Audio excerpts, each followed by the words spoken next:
Hello, আসসালামু আলাইকুম viewers. আপনারা কেমন আছেন? আশা করি ভালো আছেন। আমাদের এই কাজটি সিমেন্ট বালু দিয়ে আমরা এই কাজগুলো করে থাকি।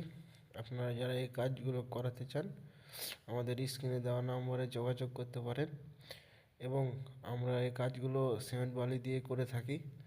যারা করাতে চান তারা যোগাযোগ করতে পারেন এবং কাজটি ভালো লেগে থাকলে চ্যানেলটি সাবস্ক্রাইব করবেন।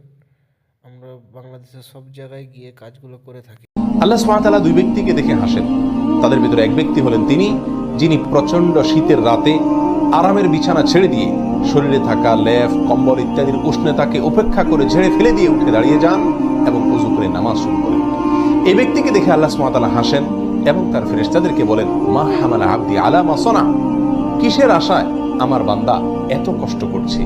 ফেরেশতাগণ তখন জবাবে বলেন, রব্বানা রাজা আমা ইনদাক ওয়া শাফাকাতাম মিম্মা ইনদাক, আপনার কাছে যে নিয়ামত রয়েছে, পুরস্কার রয়েছে, জান্নাত রয়েছে তার আশায়, এবং আপনার কাছে যে শাস্তি এবং জাহান্নামের আয়োজন রয়েছে তার ভয়ে এই কনকনে শীত উপেক্ষা করে আপনার বান্দা উঠে নামাজ শুরু করেছে। তখন আল্লাহ তাআলা ফেরেশতাদেরকে লক্ষ্য করে বলেন, ক্বাদ আতাইতুহুম